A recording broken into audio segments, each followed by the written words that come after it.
अगर journal entry के problem में हमें ऐसा ट्रांजैक्शन दिया गया हो that purchase goods for cash with GST less 10% cash discount, तो हम कैसे करेंगे? हेलो एवरीवन, आज ऐसा ही एक इंटरेस्टिंग प्रॉब्लम हम लेने वाले हैं that is illustration number 7 from page number 75। बच्चों, ट्रेडिशनल अप्रोच से हम इसे डिस्कस करने वाले हैं।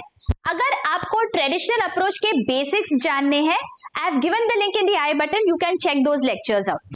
So without any further delay, let's begin with today's problem. देखिए, let's read the problem.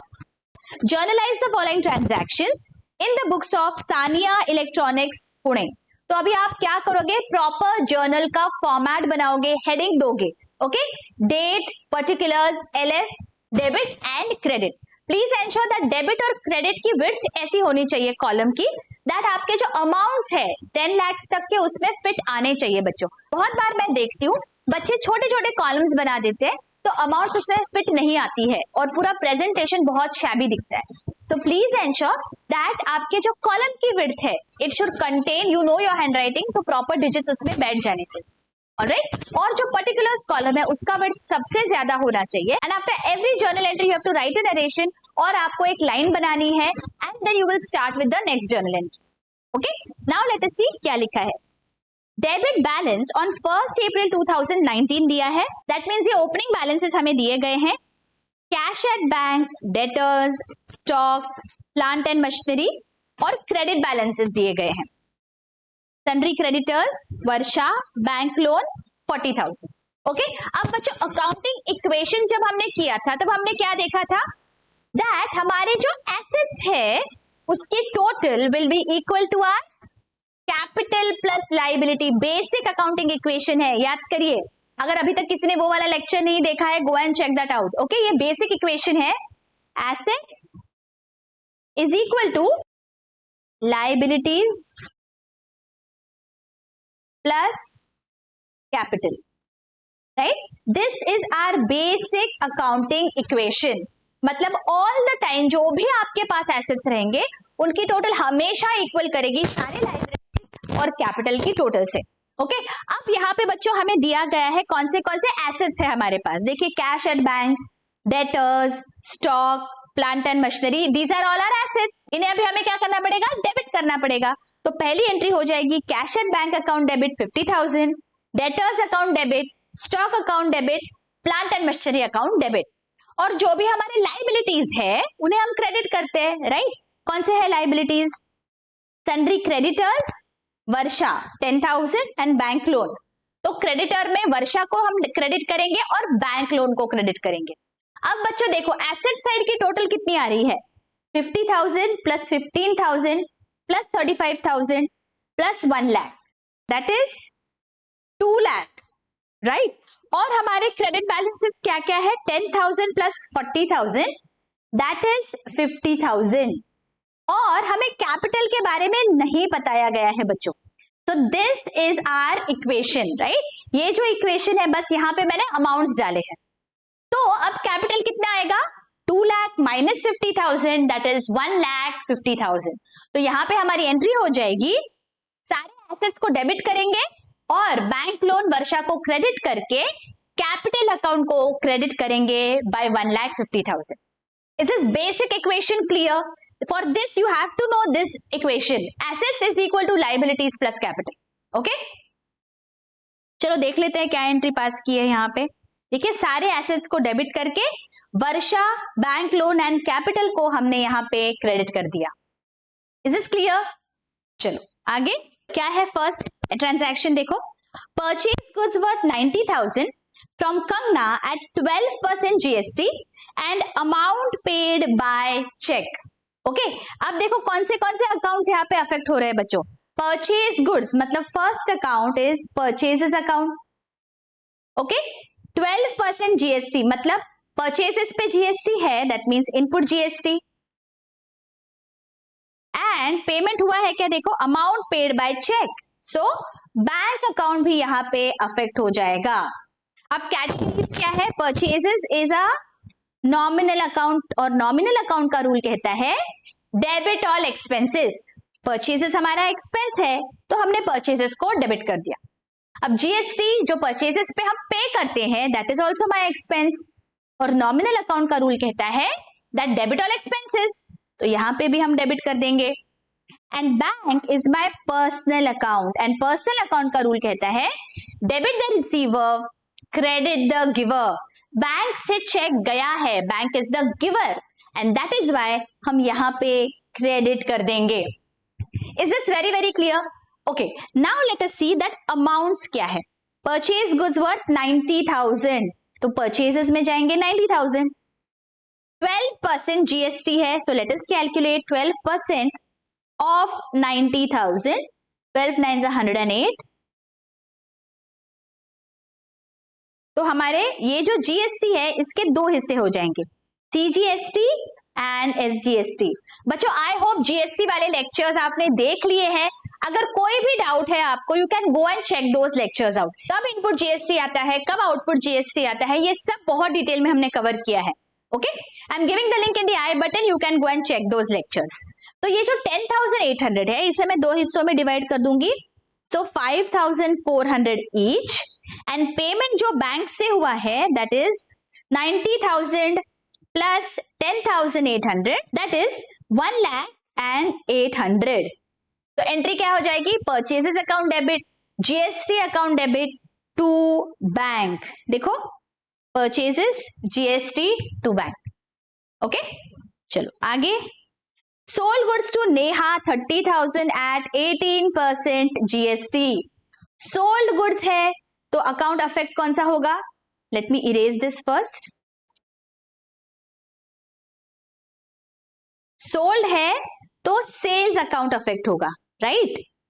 And Neha को दिया है, there is no cash word use, मतलब ये क्रेडिट ट्रांजैक्शन है तो नेहा का अकाउंट अफेक्ट होगा, and as well as GST. Sales पे जो जीएसटी होता है उसे हम बोलते हैं आउटपुट जीएसटी। ओके, अभी अमाउंट्स की ओर बढ़ते हैं। क्या है amounts? Sold goods to Neha 30,000, तो सेल्स में यहां पे आएगा 30,000, 18% GST, so 18% of 30,000, 18 3s are 54, 5,400। अभी इस जीएसटी के हम दो इक्वल हिस्से करेंगे, so 2,700 each, CGST and SGST. और टोटल कितना होता है देखो, 30,000 plus 5,400, that is 35,400। Now let us see that ये कौन से कैटेगरीज में फॉल होते हैं। Sales is my nominal account, और नॉमिनल अकाउंट का रूल कहता है debit the expenses and losses and credit the incomes and gains. This is my income, तो सेल्स को कर देंगे क्रेडिट। एंड जीएसटी क्या है, this I am collecting on behalf of the government, so this is my income, इसीलिए GST को भी हम क्रेडिट कर देंगे। एंड नेहा का account is a personal account, और पर्सनल अकाउंट का रूल कहता है debit the receiver credit the giver. Neha is the receiver of the goods, हमने गुड्स बेचे हैं तो नेहा को गुड्स मिले, सो इसलिए नेहा के अकाउंट को हम डेबिट कर देंगे। तो हमारी एंट्री हो जाएगी Neha's account debit to sales to output GST. Let us see, correct? चलो आगे बढ़ते हैं। Sold goods to Sanjay of 50,000 at 28% GST and payment received by check। तो कौन से अकाउंट्स अफेक्ट हो रहे हैं? We have sold goods, right? तो सेल्स अकाउंट, जीएसटी पे सेल्स हुआ है तो जीएसटी अकाउंट, और सेल्स पे जीएसटी है that means output GST. And payment is received by cheque, मतलब बैंक अकाउंट। तो ये तीनों अकाउंट्स यहाँ पे अफेक्ट हो रहे हैं। ऑलराइट, अभी तीनों के कैटेगरीज क्या है, लेट अस सी।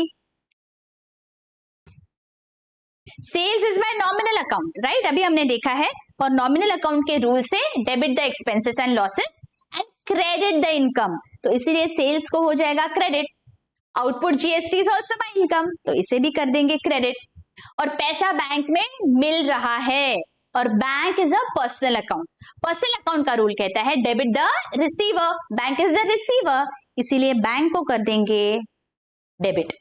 ऑलराइट, अब अमाउंट्स क्या है देखो, 50,000 के गुड्स है तो सेल्स को 50,000 से क्रेडिट हो जाएगा, 28% GST. So 28% of 50,000 कितना आ रहा है? 14,000. अब 14,000 के मुझे दो इक्वल हिस्से करने हैं, CGST and SGST. So that is 7,000 each. और टोटल कितना पैसा मिला? 50,000 प्लस 14,000 that is 64,000. तो हमारी एंट्री यहां पे हो जाएगी bank account debit to sales to output GST. Let us check.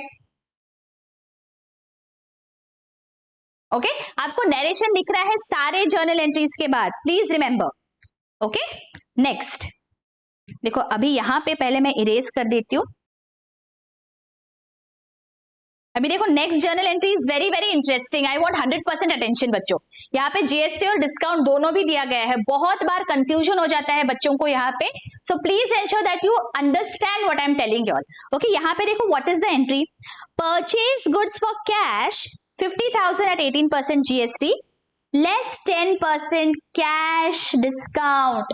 तो GST as well as discount दिया गया है बच्चों. ओके, तो पहले तो डिस्काउंट को साइड में रखते हुए बाकी का ट्रांजैक्शन हम देख लेते हैं. क्या हुआ है? गुड्स परचेज हुए हैं, तो पहला अकाउंट होता है purchases. Second is what? Cash में पेमेंट हुआ है, so cash account. And obviously ये जो GST है दैट इज इनपुट GST. और हमें डिस्काउंट भी मिला है और it is a cash discount. और कैश डिस्काउंट तो बुक्स में दिखता है, तो इसलिए डिस्काउंट अकाउंट भी आएगा. नाउ लेट अस सी सारे कैटेगरीज क्या है. Purchases is my nominal account, और नॉमिनल अकाउंट का रूल कहता है debit all expenses and losses, इसलिए मैं परचेजेस को डेबिट कर दूंगी. Cash is my real account. मैंने जब परचेज किया तो कैश बाहर जाता है या कैश हमें मिलता है? हम पेमेंट करते हैं, मतलब कैश इज गोइंग आउट. और हमारा रियल अकाउंट का रूल कहता है debit what comes in, credit what goes out. तो कैश को यहां हम क्रेडिट कर देंगे. Input GST is my expense, तो इनपुट GST को डेबिट कर देंगे. और ये डिस्काउंट क्या है? अब देखिए बच्चों, हमें डिस्काउंट मिला है या हमने दिया है डिस्काउंट? हमने गुड्स परचेज किए जिसके बदले में हमने कैश पे किया और हमें डिस्काउंट मिला. So this is discount received. Don't get confused, one is discount allowed, one is discount received. मुझे अगर डिस्काउंट मिला है then as per nominal account debit the expenses and losses, credit the income and gain. ये gain हुआ ना, मेरा discount मुझे मिला है, तो इसीलिए डिस्काउंट को हम क्रेडिट कर देंगे. ओके, यहां तक क्लियर है. अब अमाउंट्स की ओर बढ़ते हैं. देखो क्या है अमाउंट. परचेज गुड्स ऑफ 50,000, तो 50,000 की गुड्स बच्चों आपने परचेज किए और GST कितना है? 18%. तो यहां पे हम GST कैलकुलेट कर लेंगे 18% पे, that is 9,000. So total amount is 59,000. This is your purchases and this is GST. Alright. अब बच्चों देखो, गौर से देखिए, अब हमें दिया गया है that payment has been made less 10% cash discount. हमने कहा कि if you give us some discount I am going to give you payment right away. Alright, अब गौर करिए, discount will be given on this amount.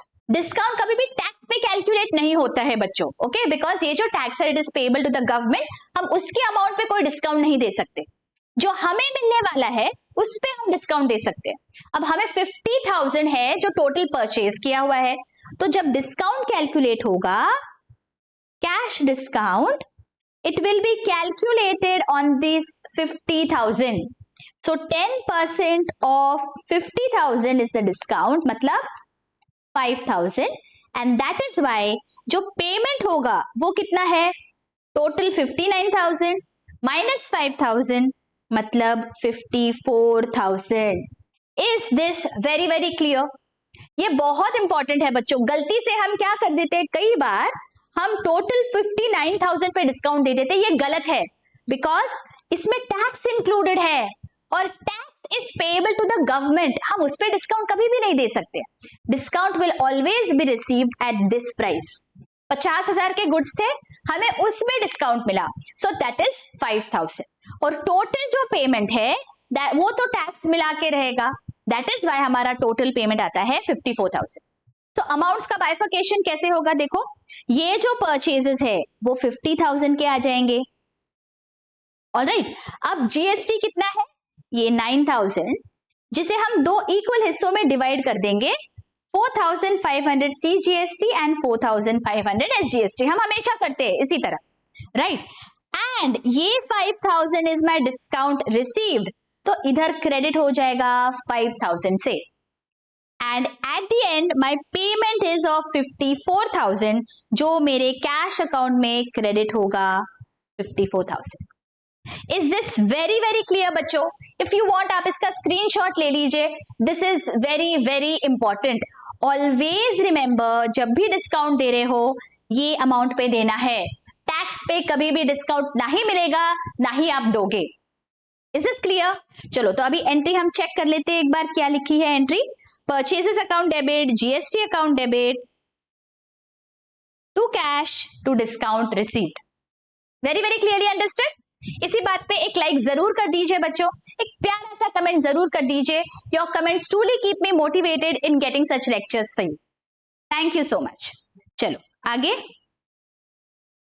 Paid for advertisement 8,000। अब paid जब भी word use होता है मतलब कैश अकाउंट अफेक्ट होगा, एंड एडवर्टीजमेंट क्या है हमारे बिजनेस का, खर्चा है, तो ये नॉमिनल अकाउंट है। और नॉमिनल अकाउंट का रूल कहता है डेबिट ऑल एक्सपेंसेस, तो एडवर्टीजमेंट को डेबिट कर देंगे। And cash is my real account, और रियल अकाउंट के हिसाब से debit what comes in, credit what goes out. जब हमने पेमेंट किया तो कैश जा रहा है बाहर, तो कैश को कर देंगे क्रेडिट। तो एंट्री हो जाएगी advertisement account debit to cash. Let us see. Okay, चलो आगे। Now this is also very interesting. Be very very attentive. देखो, purchased a horse for 40,000 and paid carriage charges 2,000. अब horse मतलब क्या? This is my livestock. देखो हमने basic accounting terms में देखा हुआ है, जो भी cattle होता है वो livestock में आता है. So horse becomes my livestock account. Okay, it is an asset. तो ये real account है. Livestock is my real account because ये asset है मेरा. और रियल अकाउंट के रूल के हिसाब से डेबिट व्हाट कम्स इन, ये लाइव स्टॉक आ रहा है बिजनेस में तो इसे मैं डेबिट कर दूंगी। ओके, और मैंने कुछ पेमेंट किया है, दैट मींस कैश अकाउंट, और cash is a real account again. Debit what comes in, credit what goes out, cash is going out तो कैश को हो जाएगा क्रेडिट। अब अमाउंट की बारी है बच्चों। यहां पे देखो क्या हुआ है, हमने ये हॉर्स को हमारे प्रीमाइसेस तक लाने के लिए कुछ कैरेज चार्जेस पे किए, that is 2,000. Now B very very attentive. पर द रूल्स इन अकाउंटिंग, अगर आप किसी भी एसेट को आपके बिजनेस प्रीमाइसेस तक लाने के लिए आप कोई भी चार्जेस पे करते हो, for that asset to be put to use, वो एसेट को आपको यूज करते आना चाहिए। ऐसे कंडीशन में लाने के लिए वट एवर चार्जेस यू पे till that time, those charges you have to capitalize, मतलब वो चार्जेस को आप एसेट की वैल्यू में ऐड करते हो, आप उसे अलग से नहीं दिखाओगे। मतलब कैरेज चार्जेस ये आप ऐड कर दोगे ये हॉर्स के चार्जेस में, तो आपका जो लाइव स्टॉक है ये 40,000 नहीं है, लाइव स्टॉक है 42,000। वाई? बिकॉज अगर हम कैरेज एक्सपेंसेस नहीं पे करेंगे तो हॉर्स हम यूज ही नहीं कर पाएंगे, राइट? तो टोटल हॉर्स की वैल्यू हमारे लिए हो गई 40 + 2, that is 42,000. Be very very attentive. Okay, so इसीलिए हमें कैरेज चार्जेस को ऐड करना है, एंड हमारे यहाँ पे टोटल लाइव स्टॉक है 42,000, तो एंट्री हो जाएगी livestock to cash 42,000. Let us check. Okay, this is very very important. चाहे वो कोई भी एसेट हो, अगर प्लांट एंड मशीनरी है और अगर आप उसके इंस्टॉलेशन चार्जेस पे करते हो, तो अगेन जो भी installation charges you all are paying, you have to add it in the cost of the plant and machinery. Always remember, कोई भी asset, till the time you put that asset to use, if you are incurring any charges, you have to add it in the value of that asset. Okay, चलो आगे. Paid for printing and stationery 11,000. Again, paid है तो cash है, और cash पे हुआ है, cash business से बाहर गया. रियल अकाउंट हमें कहता है debit what comes in, credit what goes out, तो कैश को कर देंगे credit, and printing and stationery is my nominal account, और नॉमिनल अकाउंट कहता है डेबिट ऑल एक्सपेंसेस, तो प्रिंटिंग एंड स्टेशनरी को डेबिट करेंगे और कैश को क्रेडिट करेंगे। Let us check, right. आगे, sold goods to Alok for cash 13,000, 12% GST less 10% cash discount. देखिए बच्चों, अगेन यहाँ पे जीएसटी और कैश डिस्काउंट दोनों भी आ गए हैं। I want you to pause the video for some time, try solving this on your own, okay, try solving, और उसके बाद आप प्ले करिए। मैं तो यहाँ पे आपको पूरा एक्सप्लेन करने ही वाली हूँ, बट अगर आप खुद से सॉल्व करोगे बच्चों तो आपको समझ में आएगा whether you all have really understood this or not। और अगर आपको कोई भी डाउट है please ask in the comment section, but give it a try, try solving on your own, okay. चलो देखो, sold goods to Alok for cash 13,000, तो कौन से अकाउंट्स अफेक्ट हो रहे हैं? सेल्स अकाउंट, कैश पे सेल हुआ है तो कैश अकाउंट, जीएसटी है, सेल्स का जीएसटी है तो आउटपुट जीएसटी, और कैश डिस्काउंट है, so it is going to appear in the books, इसीलिए डिस्काउंट अकाउंट। अब वन बाय वन कैटेगरीज क्या है देख लेते हैं। सेल्स मेरा नॉमिनल अकाउंट है और नॉमिनल अकाउंट के हिसाब से debit all expenses and credit all incomes. Sales is my income तो क्रेडिट कर देंगे। अब मैंने सेल्स किया तो कैश मुझे मिला, इजंट इट? रियल अकाउंट का रूल क्या कहता है? Debit what comes in, credit what goes out, cash is coming in, तो कैश को हम डेबिट कर देंगे। आउटपुट जीएसटी क्या है? मेरा इनकम है, I M collecting it on behalf of the government, तो इसे भी क्रेडिट कर देंगे। और बच्चों, जब मैंने सेल किया तो क्या मैंने डिस्काउंट अलाउ किया या डिस्काउंट मुझे मिला?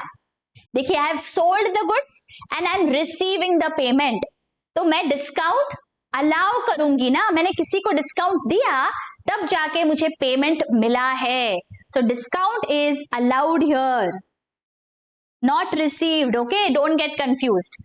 जब मैं पेमेंट करती हूं तो मुझे डिस्काउंट मिलता है, जब मुझे पेमेंट मिला तो डिस्काउंट मैंने दिया है। अब डिस्काउंट अलाउड ये क्या है?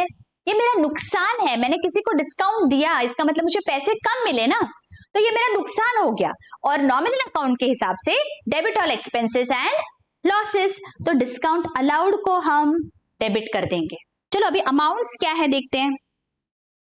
Sold goods to Alok for cash 13,000, तो सेल्स है हमारा 13,000 का, ओके। 12% जीएसटी, अब कैलकुलेशन कर लेते हैं। 13,000 और GST at 12%, that is 1,560, okay. तो टोटल जीएसटी हमारा है 1,560। अब टोटल कितना पैसा मिलना चाहिए हमें?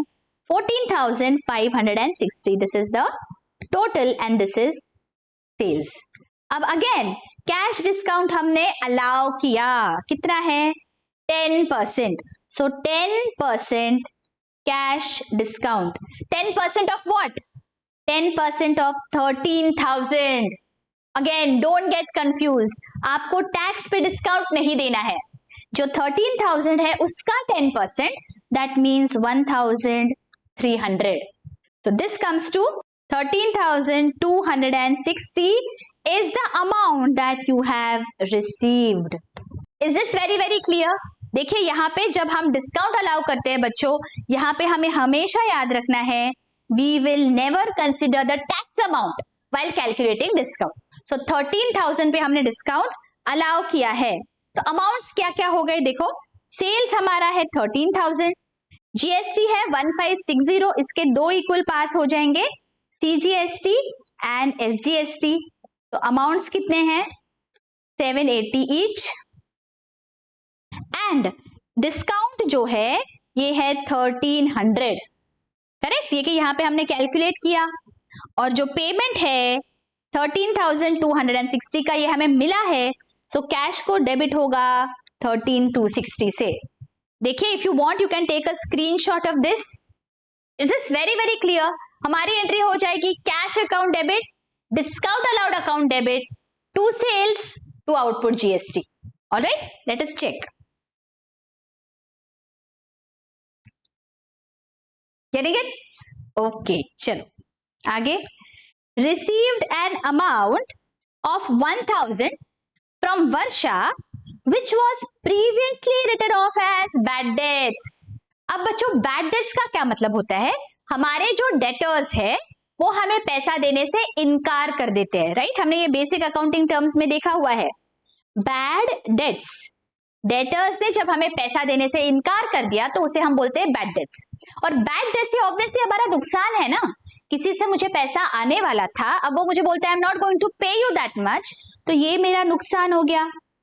और नॉमिनल अकाउंट क्या कहता है? जो भी नुकसान है उसे डेबिट कर दो, तो मैं बैड डेट्स को डेबिट करती हूँ। अब बैड डेट्स रिकवर हुए, मतलब वर्षा जो है इसे मैंने कभी तो भी पास्ट में बैड डेट्स कर दिया था 1000 रुपीज को, because I thought I am not going to recover that money from Varsha. लेकिन टू माई सरप्राइज वर्षा ने मुझे वो पैसा लौटा दिया। तो अब ये जो मैंने राइट ऑफ कर दिया था ना बैड डेट्स, उसके बदले में मुझे कुछ पैसा मिल रहा है। जब मुझे लगा था ये मेरा नुकसान है, अब वो नुकसान नहीं है, तो मुझे क्या करना पड़ेगा? ये जो है इसे मुझे निगेट करना पड़ेगा, इसका अभी ऑपोजिट करना पड़ेगा। जो मैंने बैड डेट्स पहले कर दिया था, अब मुझे पता चला कि it is no more my bad debts, I am receiving that money. तो ये जो मैंने नुकसान दिखाया, अब वो मेरा नुकसान नहीं रहा ना, तो इसीलिए हम एक नया अकाउंट खोलते हैं जिसे हम बोलते हैं bad debts recovered account. Okay, और जैसे बैड डेट्स से मेरा नुकसान है, बैड डेट्स रिकवर्ड ये मेरा क्या है? दिस इज माय गेन, और इसीलिए इसे हम क्रेडिट करते हैं। Simple. Is this very very clear? देखिए बच्चों, again I am repeating, bad debts हमारा नुकसान होता है तो हम उसे डेबिट करते हैं, लेकिन जब हमें पता चलता है जब जिसे मैंने बैड डेट्स पहले बताया था अब वो मुझे कुछ पैसा दे रहा है, तो हम इस नुकसान को हम इसे निगेट करते हैं।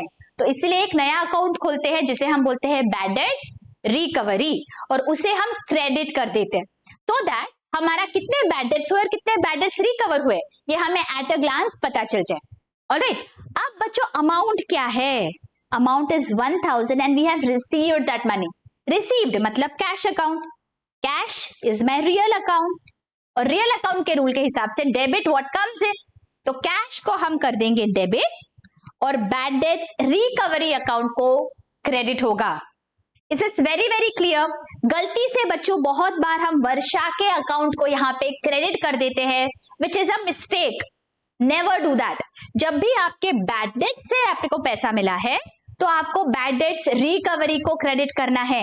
ये जो है डेटर, इसका अकाउंट आपने ऑलरेडी क्लोज कर दिया था जब आपने ये बैड डेट्स की एंट्री पास की थी, तो अब आपको उस अकाउंट को टच नहीं करना है। ऑलराइट, अगर आप वो अकाउंट को क्रेडिट कर दोगे देन सब गड़बड़ हो जाएगा। सो नाउ आपको नए अकाउंट को that is bad debts recovery को क्रेडिट करना है। Is this very very clear? Okay, चलो एंट्री देख लेते हैं। Cash account debits to bad debts recovered. Clear? चलो next, goods costing 5000 distributed as free sample. हम गुड्स क्यों डिस्ट्रीब्यूट करते हैं फ्री सैंपल के लिए? बिकॉज हमारे गुड्स का हमें मार्केटिंग करना है। सो ये जो है ये हमारा एडवर्टीजमेंट का एक्सपेंस है, isn't it? और एक्सपेंस है मतलब नॉमिनल अकाउंट, और नॉमिनल अकाउंट के रूल के हिसाब से डेबिट ऑल एक्सपेंसेस। तो एडवर्टीजमेंट को तो हमने डेबिट कर दिया, और अब यहाँ पे गुड्स हमारे बिजनेस से बाहर जा रहे हैं बच्चों। जब भी गुड्स बिजनेस में आते हैं, okay, B very very attentive, जब भी गुड्स बिजनेस पे आते हैं तब हम कौन से अकाउंट को डेबिट करते हैं? व्हेनेवर वी बाय गुड्स हम परचेजेस को डेबिट करते हैं, और हमने ये सोचा दैट ये गुड्स हम बेचेंगे जिसके बदले में हमें पैसा मिलेगा। लेकिन इस गुड्स का कुछ हिस्सा हमने एडवर्टीजमेंट के लिए लगा दिया। इसका मतलब हमारा जो ये खर्चा है परचेजेस का वो कम हो गया और वो एडवर्टीजमेंट में लग गया। करेक्ट? तो इसलिए इस खर्चे को हमें कम करना है।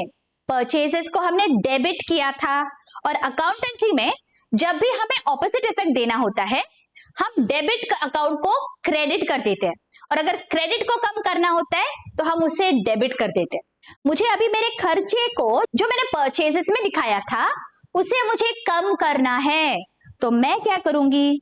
परचेजेस अकाउंट को उल्टा कर दूंगी, तो परचेजेस को क्रेडिट कर दूंगी, because goods are going out of the business, हम परचेजेस को क्रेडिट करते हैं। इफ यू वांट बच्चों, you can also write goods given as free sample, उसे भी आप क्रेडिट कर सकते हो, दैट इज ऑल्सो ओके। लेकिन at the end of the year जो goods given as free samples है वो आप परचेजेस में से ही माइनस करते हो। ओके, सो आप परचेजेस अकाउंट को क्रेडिट करोगे तो भी चलेगा। ओके बच्चों, प्लीज रिमेंबर दिस। आपको अगर goods given as free samples account open करके उसे क्रेडिट करना है then to it is okay. लेकिन जो goods given as free samples है at the end of the year आप उसे परचेजेस अकाउंट से ही माइनस करते हो। तो अभी अगर आप डायरेक्टली परचेसेस अकाउंट को क्रेडिट करोगे तो भी चलेगा।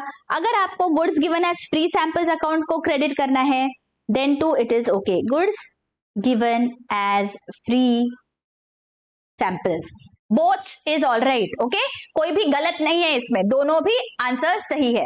तो आपकी एंट्री आ सकती है एडवर्टीजमेंट टू परचेजेस या फिर advertisement to goods given as free samples. Okay, is this very very clear? चाहे आप किसी भी पर्पस के लिए गुड्स बिजनेस से बाहर जाते हैं बच्चों, other than sales, either goods are lost due to fire या फिर गुड्स प्रोप्राइटर लेके जाता है पर्सनल यूज के लिए या फिर आप मार्केटिंग के लिए यूज करते हो। अगर गुड्स बिजनेस से बाहर जाते हैं तो आप परचेजेस को इस तरह से क्रेडिट करते हो। Is this clearly understood? I hope ये प्रॉब्लम आपको बहुत अच्छी से समझ गया है बच्चों। अगर कोई भी डाउट है feel free to ask in the comment section. और अगर लेक्चर्स अच्छे लग रहे हैं don't forget to share with your friends and colleagues. Class 11th और 12th के सारे लेक्चर्स, पूरा पोर्शन यहाँ पे हम अपलोड करने वाले हैं बच्चों। Some lectures are already available on the home page of the channel. Chapter wise playlist मैंने बनाई हुई है बच्चों, you can go and check those lectures out. अगर आपको कोई भी डाउट है please feel free to ask in the comment section. और अगर लेक्चर्स अच्छे लग रहे हैं don't forget to hit the like button and let me know in the comment section that आपको लेक्चर्स कैसे लग रहे हैं। मिलती हूँ आपको नेक्स्ट लेक्चर्स में। Till then take care, bye bye.